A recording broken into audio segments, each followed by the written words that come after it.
Hola querido hermano, ¿cómo está? Espero que muy bien. Los saludo afectuosamente con un abrazo apretado y cariñoso aquí desde mi casa en un nuevo video grabado en el contexto de esta serie que tiene por propósito trazar absolutamente todo el contenido neotestamentario. Usted podrá recordar, querido hermano, cómo fue que en el último video grabado conforme a esta serie nosotros nos detuvimos en la avenida que relata la visitación de María a su parienta Elizabeth en el contexto del próximo nacimiento de nuestro Señor Jesucristo. Precisamente en el contexto de esta escena fue que nosotros pudimos apreciar cómo es que María, estando llena del Espíritu Santo, explotó en un gozo tan portentoso que su única válvula de escape fue magnificar a Dios hasta lo sumo, exaltando junto con ellos sus atributos y sazonando sus palabras con humildad y con gratitud. Y vimos cómo es que esta alabanza fue siempre congruente con la Escritura, con la palabra de Dios que María conocía en ese momento.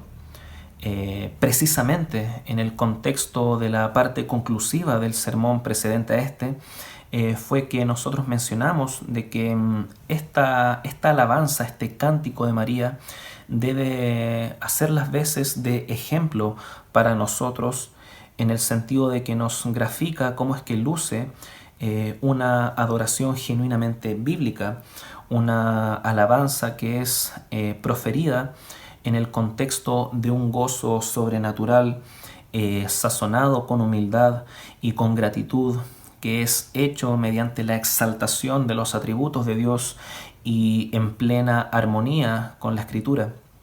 Nosotros mencionamos que precisamente así luce una alabanza que sea genuinamente agradable a los ojos de nuestro Señor, por la sencilla razón de que está siendo proferida por una mujer que está llena del Espíritu Santo, de modo de que tenemos un ejemplo infalible respecto de cómo luce una alabanza genuinamente bíblica. En ese orden de ideas, queridos hermanos, lo que me he propuesto al trazar este estudio es continuar con dicha conclusión, ampliar dicha idea y exponer a ustedes cómo es que María continúa su alabanza hasta cerrarla, sin dejar de exaltar los atributos de Dios. Y reitero cómo es que esto debe necesariamente ser un ejemplo para nosotros en nuestra vida de oración y de glorificación para nuestro Señor.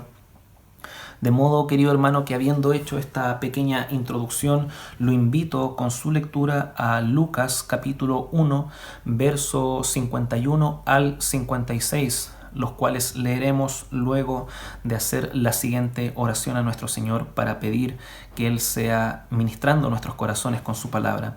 De modo que sea donde sea que usted se encuentre, querido hermano, lo invito a reclinar su rostro y a elevar esta oración junto conmigo.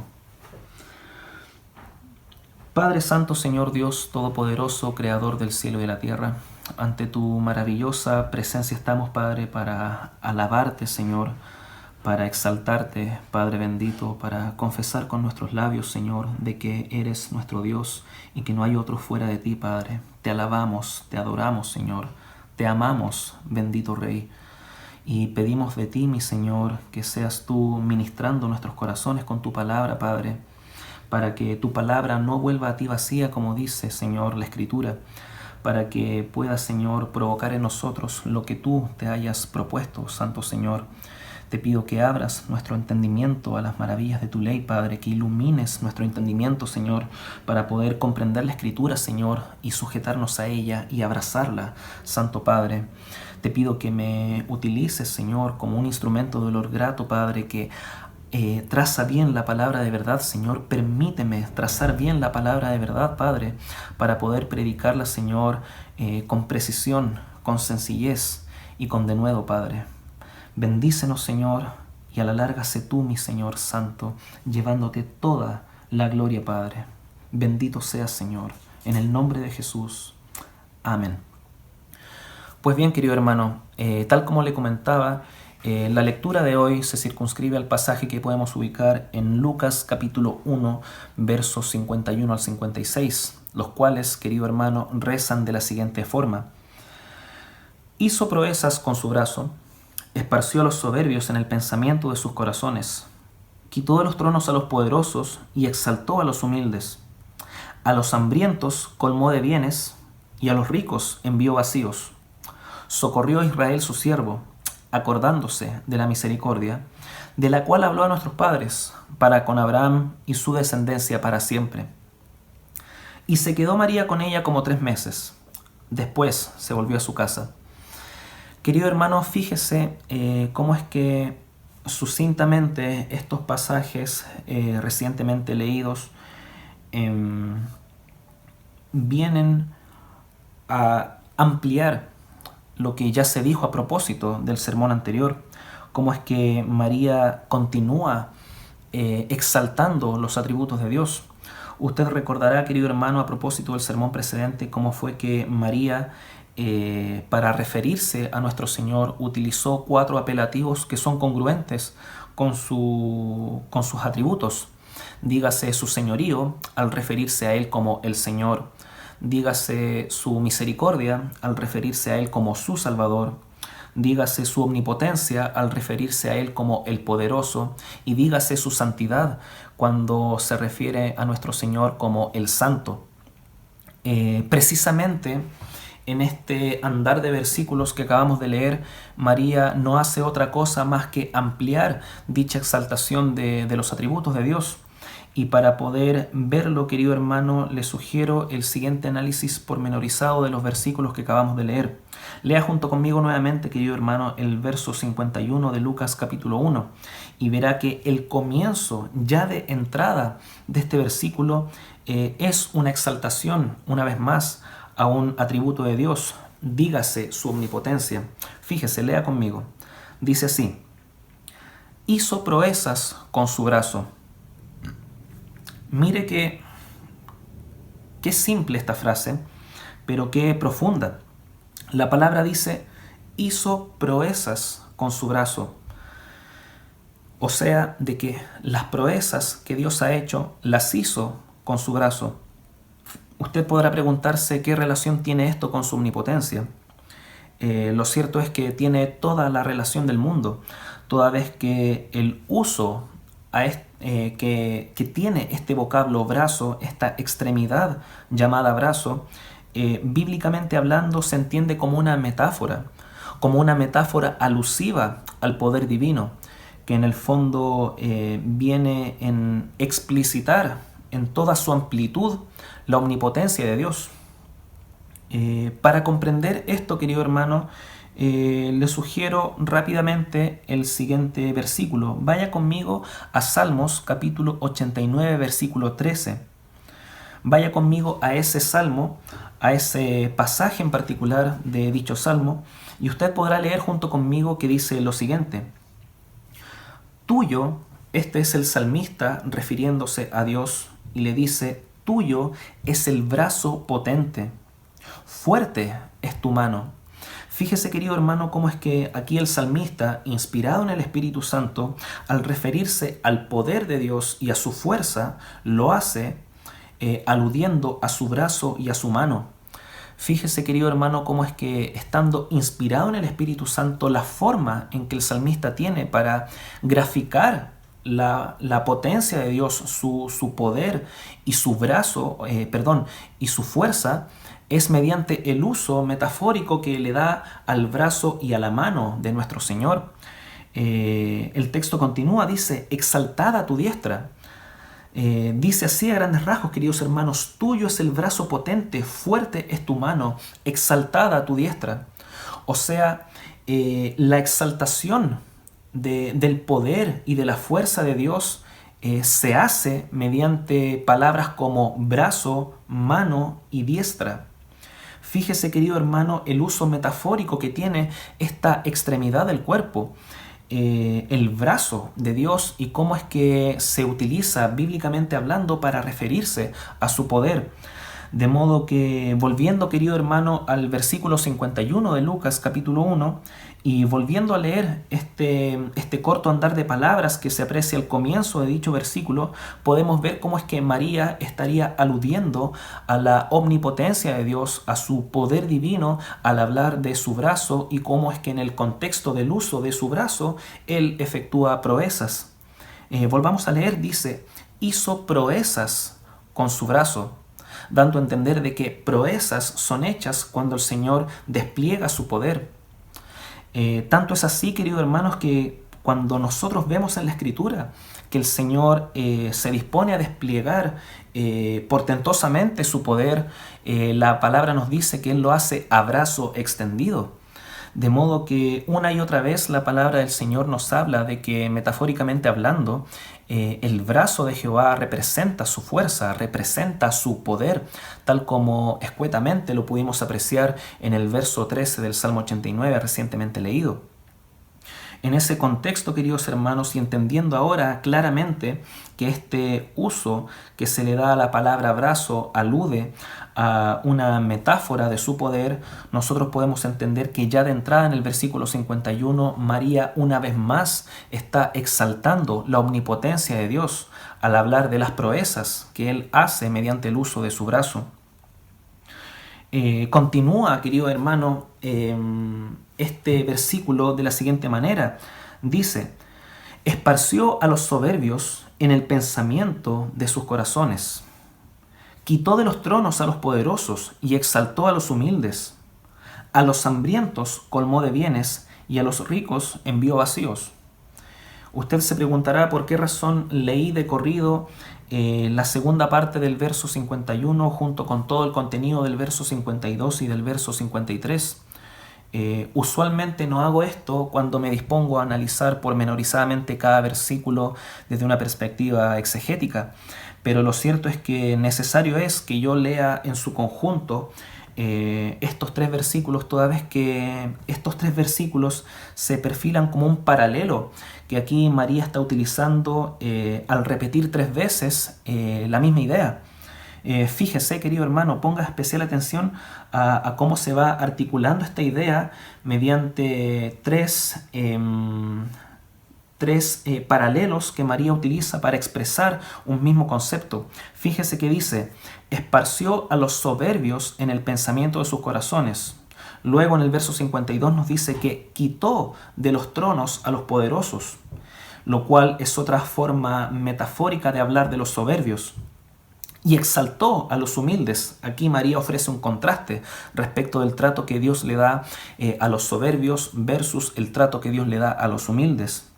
Fíjese en el verso 53 que dice, a los hambrientos colmó de bienes y a los ricos envió vacíos, entendiéndose este apelativo de ricos una vez más como sinónimo de esta soberbia y de estos poderosos, respecto de lo cual el Señor habla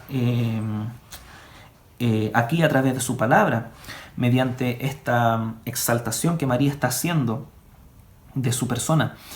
Fíjese, queridos hermanos, cómo es que este paralelo que hay de tres repeticiones de una misma idea vendrían a sugerir una reiteración de este tema en la mente de María y por consecuencia la importancia que esto tiene, toda vez que de no ser importante no habría necesidad de reiterarlo.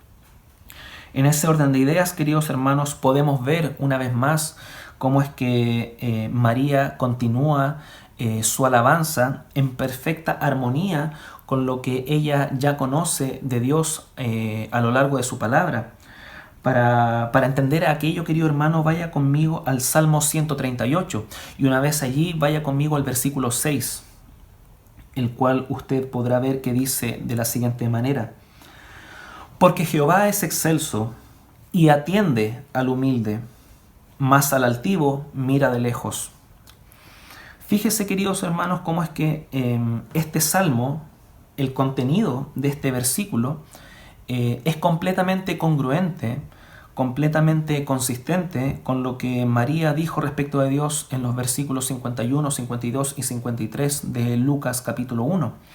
Fíjese que el Salmo 138, versículo 6, dice respecto de Dios que Él es excelso y atiende al humilde, mas al altivo mira de lejos. Y fíjese lo que dice María precisamente respecto de esto en nuestro texto central.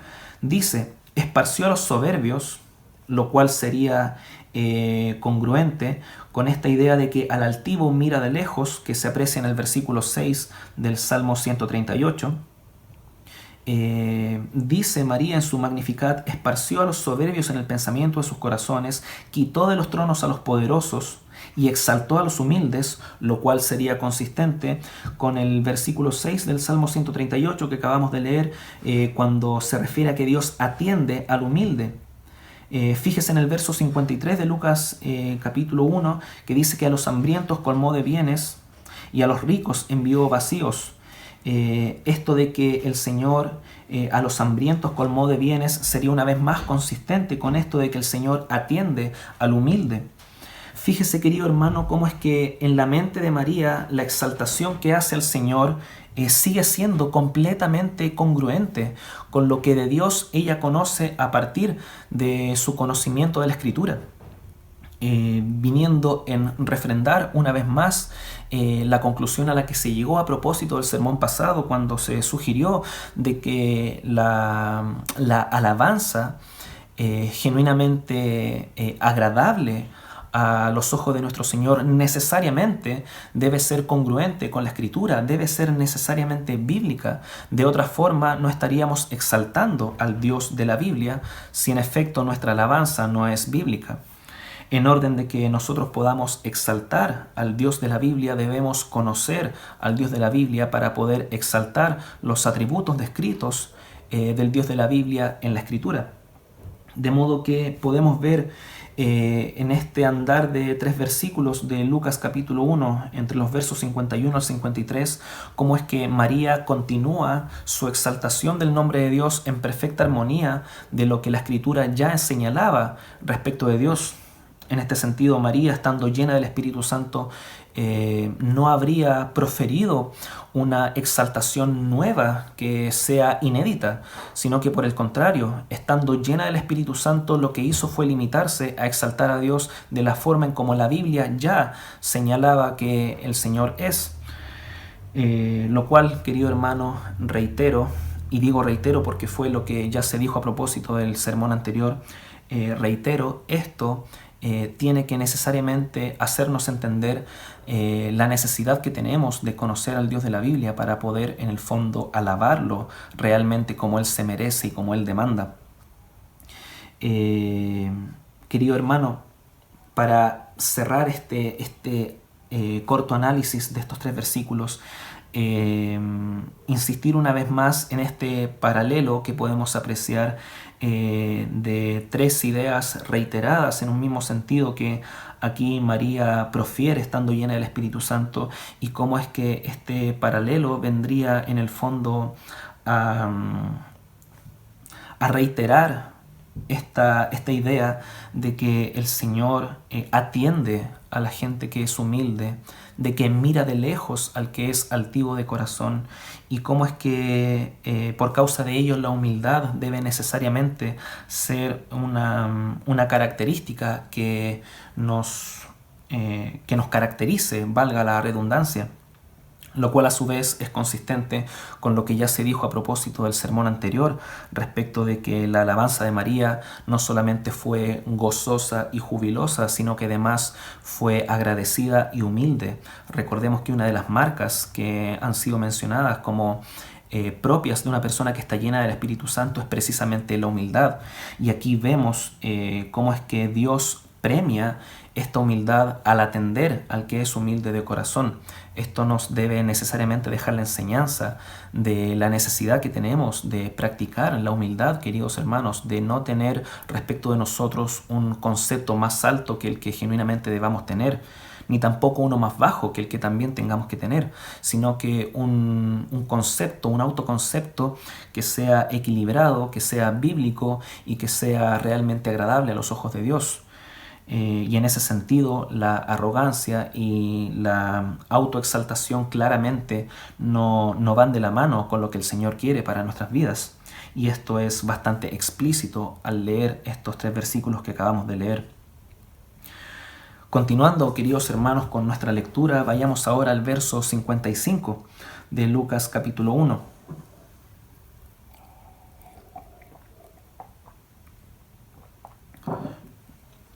Y dice así este versículo.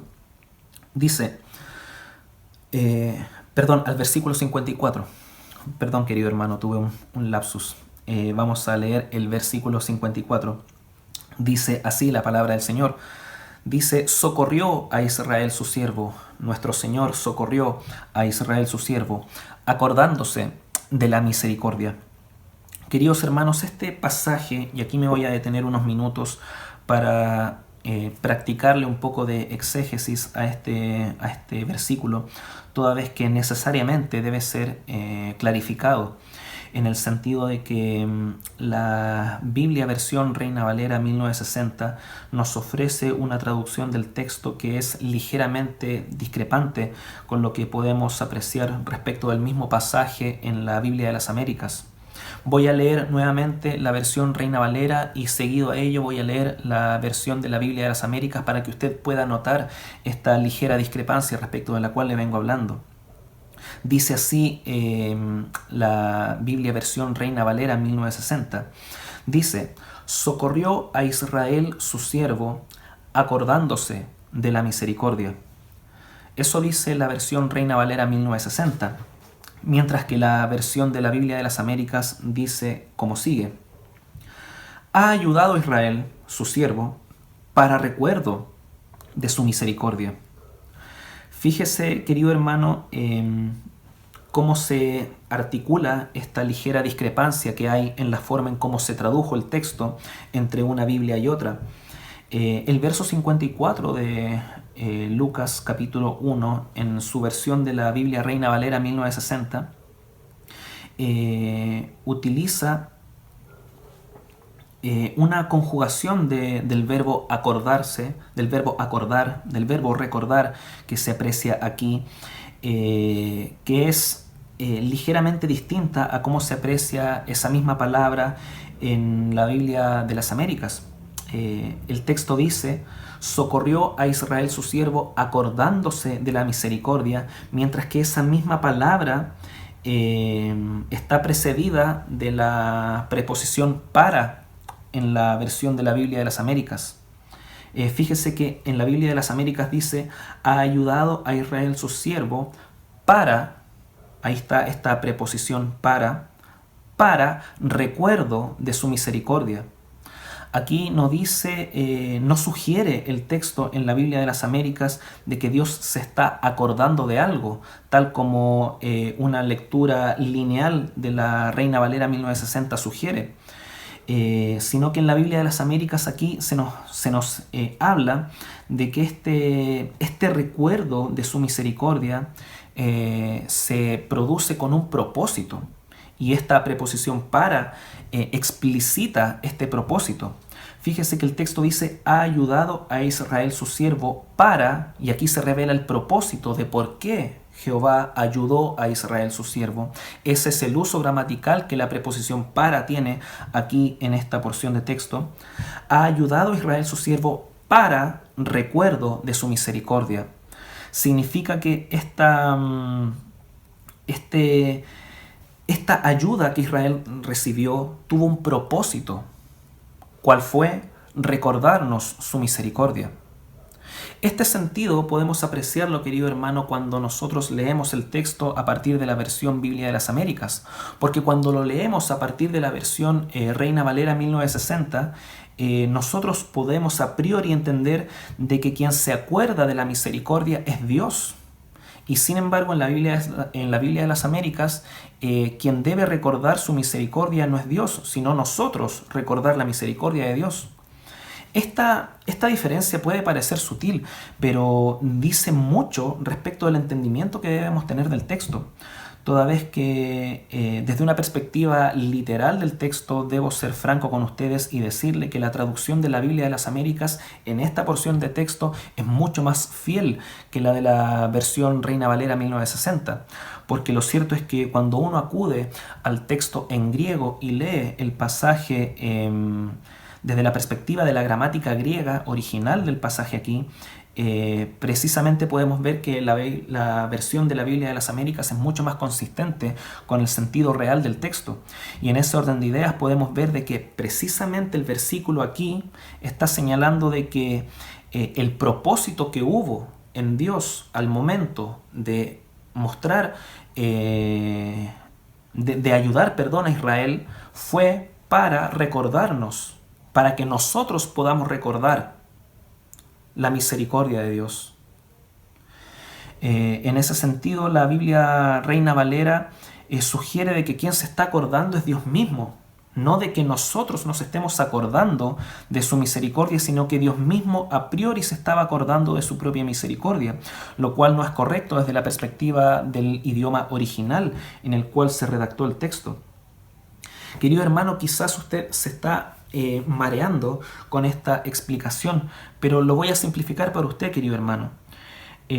Aquí, en este texto, lo que originalmente se nos está queriendo decir es que el Señor ayudó o socorrió a Israel con un propósito, y lo hizo para que su pueblo pueda recordar su misericordia. En ese orden de ideas, esta palabra recordar sería un complemento de propósito, o sea que en el fondo viene en señalar cómo fue que el Señor ayudó a Israel para que nosotros podamos recordar su misericordia y poder accesar a ese recuerdo y ser ministrados por el hecho de recordar de que Dios es misericordioso. Ese es el propósito que habría en esta línea de texto que apreciamos aquí. De modo, queridos hermanos, que desde una perspectiva práctica, desde una perspectiva de cómo nos ministra esto a nosotros en nuestras necesidades diarias, se clarifica muchísimo al entender el sentido que la Biblia de las Américas le da a este texto, toda vez que cuando nos hallemos en angustia, cuando nos hallemos desesperados, cuando nos hallemos sin esperanza, con falta de fe, dudando respecto de tal o cual cosa, nosotros podemos recordar que el Señor es misericordioso, podemos recordar cómo ayudó a Israel, y no solo cómo ayudó a Israel, sino que también podemos recordar cómo el Señor nos ha ayudado a nosotros, cómo el Señor nos ha socorrido en determinadas oportunidades, y al recordar eso nosotros poder ser ministrados, toda vez que al tener estos ejemplos de misericordia exhibida a Israel, particularmente en este caso, pero particularmente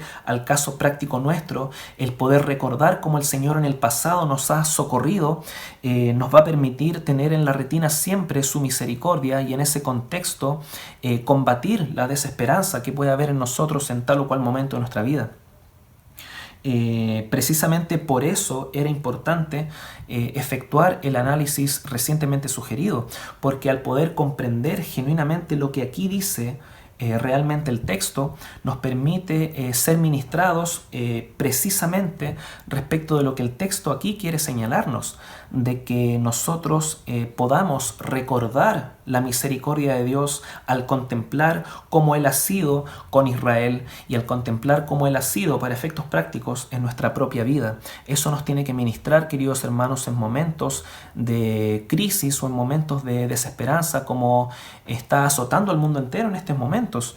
Esta línea, queridos hermanos, este versículo es completamente ad hoc a lo que estamos viviendo ahora como sociedad, en el sentido de que si nosotros fuésemos capaces de recordar las misericordias de Dios, las cuales su palabra señala que se renuevan día a día, si nosotros fuésemos capaces de recordar día tras día la misericordia de nuestro Dios, podríamos vivir mucho más descansados en su piedad y en su amor y en su compasión.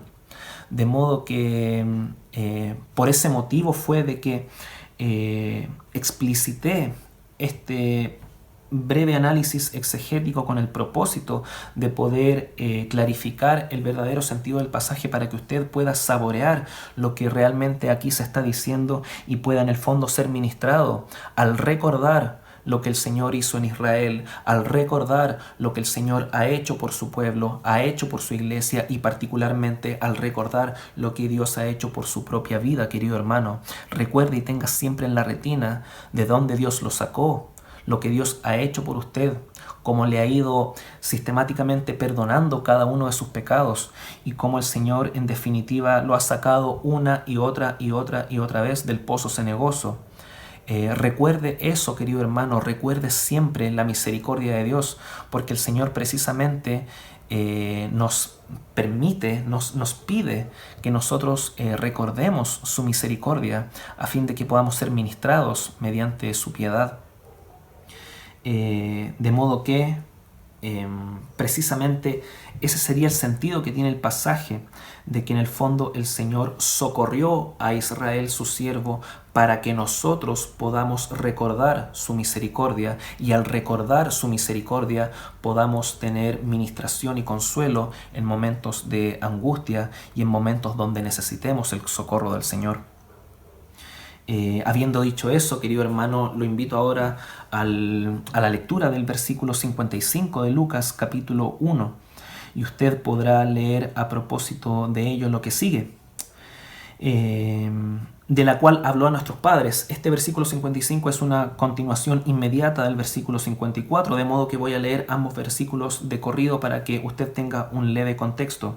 Dice así el verso 54: socorrió a Israel su siervo, acordándose de la misericordia, de la cual habló a nuestros padres, para con Abraham y su descendencia para siempre. Queridos hermanos, aquí nuevamente estamos en una nueva exaltación que María está haciendo respecto de los atributos de Dios. Y este es un atributo respecto del cual no hemos hablado hasta ahora, y no es otro más que su inmutabilidad. Quizás usted no ha oído este concepto, toda vez que es un concepto teológico, pero suena más complejo de lo que realmente es. La inmutabilidad de Dios, querido hermano, es aquel carácter de nuestro Señor, aquel atributo que nos habla de que Dios no cambia, de que nuestro Señor es el mismo de ayer, hoy y por los siglos de los siglos. El Señor no cambia. Él no es una persona que se levante por la mañana pensando una cosa, al mediodía piense otra y al finalizar la jornada piense algo completamente distinto. Él no dice y luego se desdice. Él es inmutable. Él no cambia de parecer. Él es una roca firme, confiable. ¿Por qué razón? Porque Él es inmutable y podemos tener la certeza de que Él cumple su palabra por la sencilla razón de que Él no cambia de parecer. Él es el mismo ayer, hoy y por los siglos. Eso, querido hermano, queda bastante claro cuando usted lee lo que se dice en Números, capítulo 23, versículo 19, el cual usted leerá junto conmigo de la siguiente forma. Dice así: Dios no es hombre para que mienta, ni hijo de hombre para que se arrepienta. Él dijo y no hará, habló y no lo ejecutará. Fíjese, queridos hermanos, cómo es que este breve pasaje es bastante decidor respecto de lo que estamos explicitando en relación con que Dios no es hombre para que mienta, ni hijo de hombre para que se arrepienta. Cuando Él dice, Él hace. Cuando Él habla, Él ejecuta. A Él no le tiembla la mano de cumplir lo que Él se ha propuesto. En ese sentido, Él es inmutable respecto de que Él no cambia, Él no varía. Y teniendo en ese contexto, en la retina, aquel entendimiento, vuelva conmigo al versículo 55 y usted podrá leer ahora, rebosando este entendimiento, lo que sigue. Dice, de la cual habló a nuestros padres, de esta misericordia que Él tuvo, de la cual habló a nuestros padres, para con Abraham y su descendencia para siempre, dando a entender de que Dios no ha cambiado su parecer respecto de los padres, respecto de Israel, a eso se refiere en el contexto. Él no ha cambiado de parecer respecto de lo que dijo a Abraham y su descendencia para siempre.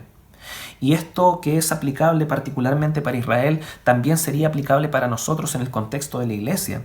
Cuando el Señor habló tal o cual cosa por boca de sus apóstoles, en el contexto de lo que es y será su iglesia, Él no va a cambiar de parecer, queridos hermanos.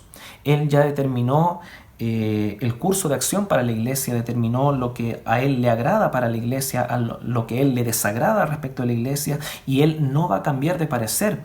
En ese contexto, este versículo 55 de Lucas capítulo 1 sería explícito respecto de la inmutabilidad de Dios, y una vez más vendría en exaltar un nuevo atributo divino. En esta alabanza de María, una vez más vemos cómo es que exalta un nuevo atributo de Dios, el cual se añade a la lista que ya tenemos de atributos exaltados por María en este Magnificat, lo cual, reitero, debe ser muy decidor para nosotros respecto de la forma en cómo debemos practicar nuestra alabanza a Dios, exaltando los atributos de Dios en perfecta armonía con la Escritura.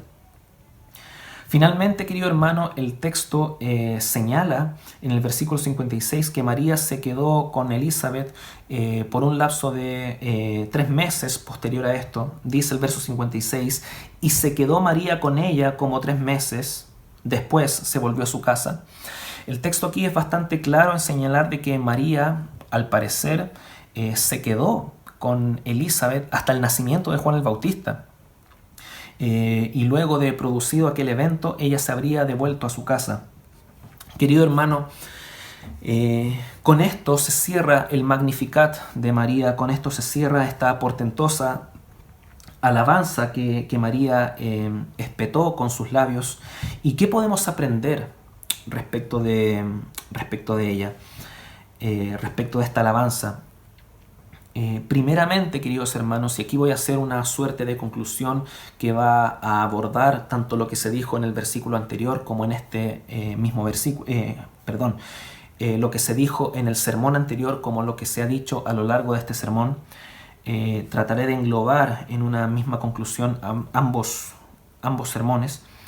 Nuestra adoración a Dios, queridos hermanos, nuestra alabanza, cuando usted se disponga a alabar a Dios, hágalo con gratitud, hágalo con humildad, reconociéndose pecador delante del Señor.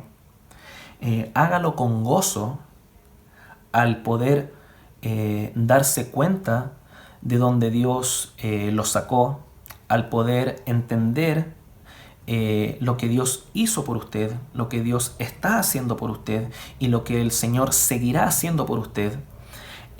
Procure, querido hermano, recordar las misericordias de Dios que ampliamente se aprecian en su palabra, y que si usted hace una suerte de recuento de lo que ha sido su vida, usted va a poder también entender de que el Señor a lo largo de su vida innumerables veces ha practicado misericordia para con usted. Y en ese contexto bueno es recordar esas misericordias para que usted pueda ser ministrado en los momentos en que usted más lo necesite. Recuerde, tenga en memoria las misericordias de Dios, de dónde lo sacó, lo que Dios está haciendo por usted, lo que hizo por usted y lo que va a hacer por usted. Sea humilde, sea agradecido y sea usted, querido hermano, exaltando los atributos de Dios. Una forma, por no decir casi la gran forma de alabanza a nuestro Señor es precisamente exaltando sus atributos. Exalte a Dios, querido hermano, alábelo exaltando sus atributos. Dígale en la intimidad de su oración, querido hermano, cuán grande es Él, cuán maravilloso es Él, cuán misericordioso es Él.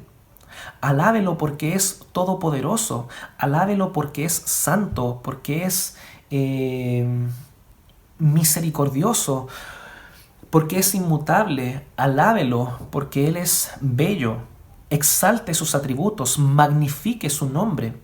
Y al hacer eso, querido hermano, con un corazón correcto y en perfecta armonía con la Escritura, usted va a poder estar genuinamente alabando a Dios de la forma en como a Él le place ser alabado. Usted necesita conocer al Dios que está alabando.